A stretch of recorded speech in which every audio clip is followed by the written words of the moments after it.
Então tá bom. Então, vamos rezar, né? Pelo menos uma Ave Maria. Em nome do Pai, do Filho e do Espírito Santo. Amém. Nossa Senhora, sede da sabedoria, rogai por nós. Ave Maria, cheia de graças, o Senhor é convosco. Bendita sois vós entre as mulheres, e bendito é o fruto do vosso ventre, Jesus.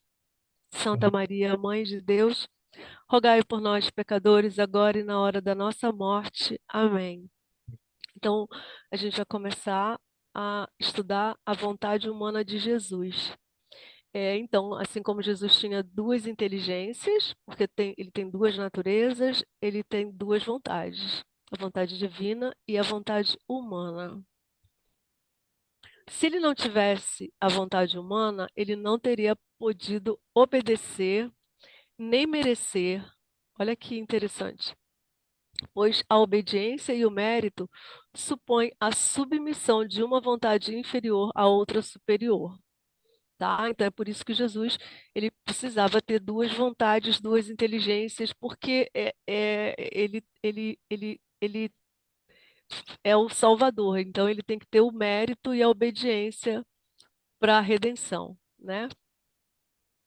Jesus era impecável, tá? Portanto, não só não desobedeceu ao Pai, como não podia desobedecê-lo por causa da sua personalidade divina, em razão da plenitude da graça inamissível. Inamissível é aquilo que não pode ser perdido, e também da visão beatífica, que é ver Deus face a face, como veem os santos no céu. No entanto, ele obedeceu livremente, com perfeita liberdade, que é a ausência da necessidade de escolha. Então, vamos destrinchar esse parágrafo, que é muito maravilhoso. Então, e que parece paradoxal, mas estamos falando de um mistério, né? A encarnação é um mistério, então todas essas coisas elas são diferentes para a gente, porque Jesus funciona de um jeito diferente do que a gente funciona. Claro, ele é verdadeiro Deus e verdadeiro homem. Nós não somos verdadeiros deuses e verdadeiros homens, então a gente funciona de outro jeito. Então tá bom. Jesus era impecável. Claro, ele, como Deus, não poderia pecar, né? E ele nunca desobedeceu ao Pai. Por quê? Porque a natureza divina dele estava unida à natureza humana dele. E ele tem a personalidade da segunda pessoa da Santíssima Trindade. A segunda pessoa da Santíssima Trindade é sempre gerada no seio do Pai, né? Quando a Sagrada Escritura fala, Tu és meu filho, eu hoje te gerei, significa que essa geração, ela é, enfim, infinita. Não é uma geração no tempo, né? Uma coisa assim, hoje. O hoje é o hoje eterno que a Sagrada Escritura nos fala, né? Então, esse filho, que é o verbo, né? O verbo do Pai, a inteligência do Pai, o pensamento do Pai, né? Ele, ele é sempre gerado, né? É infinitamente gerado. Então, esse verbo, ele encarna na,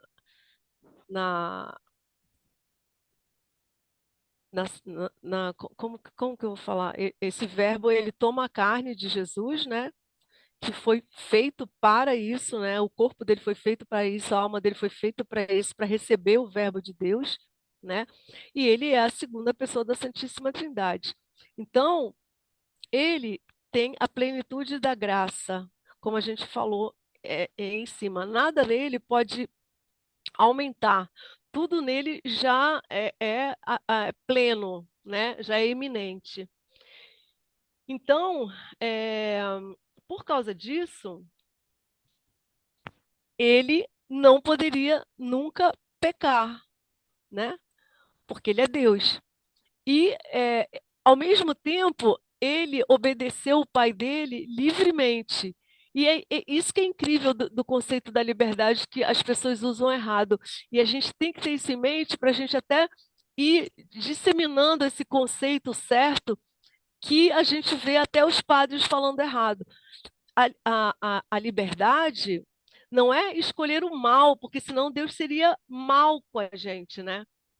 Olha, imagina um Deus que te dá duas escolhas, o bem e o mal. Não, não é isso que Deus faz. Deus fez a liberdade, nos fez com a liberdade de escolha, para a gente escolher Ele. Né? Eu quero ele, não é assim, eu vou escolher entre o mal e o bem, não sei, que dúvida, não é isso, é para a gente escolher ele, é para a gente escolher entre vários bens, né? Isso também é uma coisa que se fala, né? Então, se ele é o máximo bem, porque ele é o bem, né? Então, eu vou escolher a ele, né? Por causa do pecado, eu posso escolher o mal, mas ele não me fez para escolher o mal, né? Então, a liberdade que nós recebemos é a liberdade de escolher a ele, né? Como Adão e Eva, eles não tinham pecado, né? E eles foram feitos para escolher a Deus, né? E Deus dá uma prova para eles, um teste muito bobo, na verdade, é muito tolo, né? Ó, eu não quero que você coma dessa fruta. Deus não pediu nada absurdo para eles, né? Foi uma coisa muito tola. E, no entanto, eles não escolheram a Deus. Então, assim, é, então, eles foram feitos para escolher a Deus, né? Os anjos foram feitos para escolher a Deus. E todos passamos por essa grande prova de escolher a Deus, né? Como os anjos passaram, Adão e Eva passaram, e aí agora nós, com esse problema do pecado original, que a gente tem ele aí nos dando as concupiscências, e aí para a gente tudo é mais difícil. Mas nós fomos feitos para escolher o bem. Por isso que Nossa Senhora não poderia ter dito não a Deus, porque ela foi feita plena para escolher o bem. Ela fez o que tinha que fazer, né? É, assim como Jesus, ele teve liberdade para obedecer o Pai. Ah, mas ele podia dizer não ao Pai? Não, ele não podia dizer não ao Pai, mas isso não tira a liberdade dele. Não poder dizer não, paradoxalmente, não tira a liberdade de Jesus. Ele pôde fazer tudo com a máxima liberdade. É isso que as pessoas não entendem. A liberdade é isso que elas não entendem. A liberdade, e a gente vai ter que falar isso muitas vezes para as pessoas, não é escolher o mal. A liberdade é escolher o bem. Portanto, Jesus escolheu o bem, que era o que ele tinha que fazer. Então, ele foi muito livre. Ele não foi pouco livre, ele foi libérrimo, como dizem os autores espirituais, né? Deus é o mais livre de todos. É, porque não tinha o pecado, inclusive, que é uma corrente, né? É, então, olha que interessante. No entanto, ele obedeceu livremente, com perfeita liberdade, que é a ausência de necessidade de escolha. Então, a perfeita liberdade, o conceito da perfeita liberdade, é a ausência da necessidade de escolha. Não é ter duas coisas para escolher ou mais coisas para escolher. A liberdade plena é você só ter uma escolha que você tem que fazer, que é o bem. Então, você vai lá e faz o que tem que fazer, né? Então, segundo o mundo, a liberdade é poder obedecer ou desobedecer. Mas a verdadeira liberdade é obedecer, ou seja, não é a liberdade para o mal, mas somente para o bem. É isso que o mundo não entende, e dentro da igreja as pessoas também não entendem isso. A liberdade é poder escolher entre vários bens. Isso é um grande mistério. E em Jesus, essa liberdade é soberana. Deus é ao mesmo tempo soberanamente livre e absolutamente impecável. Então a gente tem que saber isso. Jesus, ele foi o tempo inteiro soberanamente livre e absolutamente impecável. Nenhuma liberdade criada foi e nem será jamais tão conforme a liberdade divina quanto a da santa alma de Jesus. Deus é livre para querer manifestar sua bondade criando-nos. E como ele é infinitamente bom e sábio, ele não se tornou melhor ao criar livremente o universo. Entende? Ele não aumenta em nada porque ele ele criou o universo, porque ele já é a bondade, né? E outra coisa, ele podia não ter nos criado. E outra coisa, ele também podia não ter nos salvado. Ou também ele poderia ter escolhido uma outra forma para nos salvar. Então, e em nada disso ele estaria pecando, né? Porque ele nos criou. Aí a gente foi lá e pecou. Ah, o que que ele tem a ver com isso, no final das contas? Nada. Ele fez a gente com liberdade e a gente pecou. A gente poderia ter ficado sempre no pecado. Ele também podia não ter criado nada, né? As coisas em Deus não são uma obrigação. Elas são a liberdade, a livre escolha dele de querer ou não querer uma coisa, né? Nós não tínhamos nenhum direito à existência. Isso é incrível, né? A gente foi tirado do nada, a gente precisa ter isso sempre na cabeça da gente, né? A gente foi tirado do nada, é, ou seja, a gente é nada, né? Eu sou aquele que sou e tu és aquela que não é. Foi assim que Jesus falou a Santa Catarina de Sena. Então, e nós não temos pela graça de Deus, ou seja, é gratuito a gente estar vivo. E mais, se a gente Deus poderia criar, ele criou a mim, ao Carlos e a Jaqueline, porque ele poderia nunca ter as almas, né? E ele criou a gente. Então, então, para Deus, havia a conveniência, não um preceito. Mas para a vontade de Jesus, havia o preceito de morrer por nós. Então, ó só, vamos distribuir. Já é outro assunto. O que quer dizer conveniência? Conveniência bem, é apropriado, oportuno, favorável. Então, era oportuno para Deus nos criar, era favorável para Deus nos criar. Por quê? Porque Deus é amor e o amor por si só se expande. Então, é uma expansão do amor de Deus, a criação. O que é preceito? Preceito é aquilo que se aconselha fazer ou praticar. É uma regra, algo que foi determinado, decretado. Então, Jesus morrer por nós foi um preceito. Por quê? Porque Deus decretou desde todos os tempos, ele é um decreto, tá?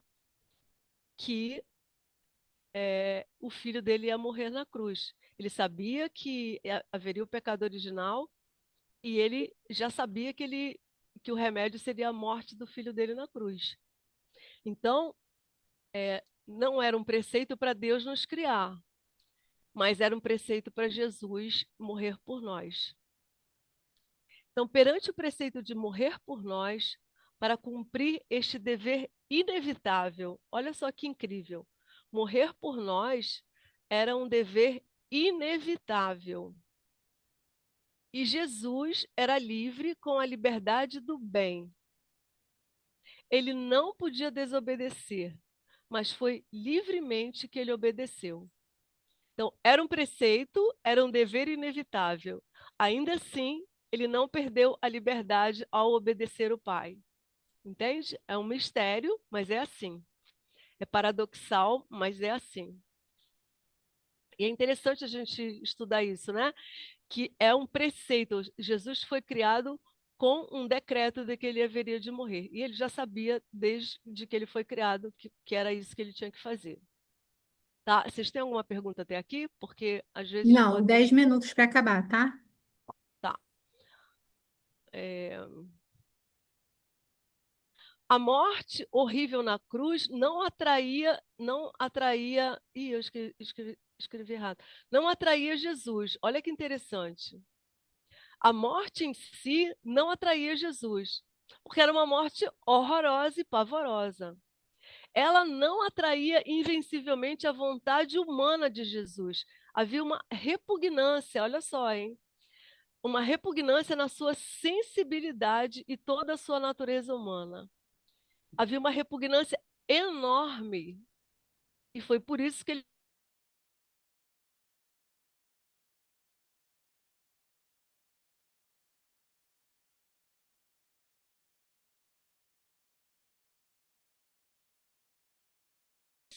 horrorosa que ele tinha pelo pavor que ele ia passar, tá? A natureza humana dele sentiu o pavor daquilo tudo, tá?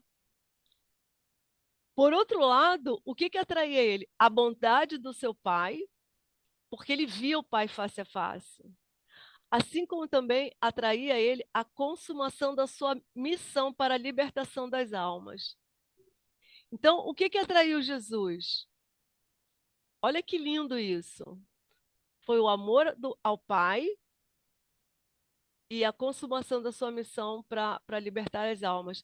Então, veja só, se Jesus teve uma morte que ele sabia que ia ser horrorosa e pavorosa, e a natureza dele teve repugnância por aquilo, que dirá de nós, como nós temos repugnância pelo sofrimento também.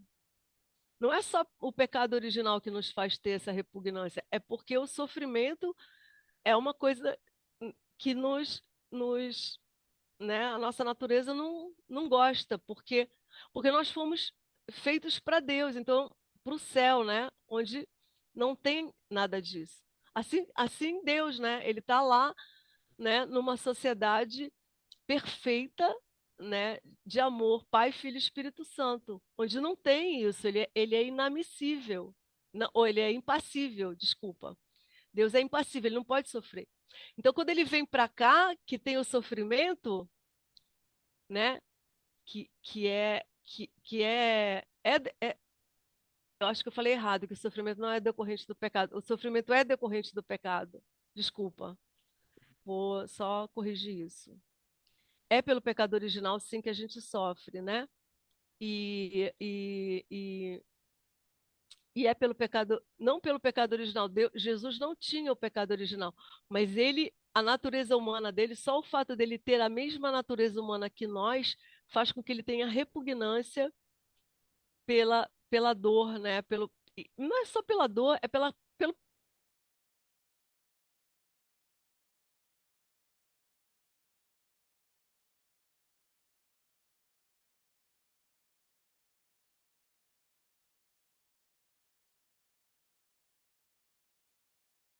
tanto preceito ao mesmo tempo temível e salutar, não destruía a liberdade do seu ato livre e heróico. O Salvador intervém sempre como deve. A vontade humana é fundamentalmente reta, infalível, impecável e iluminada pela visão beatífica.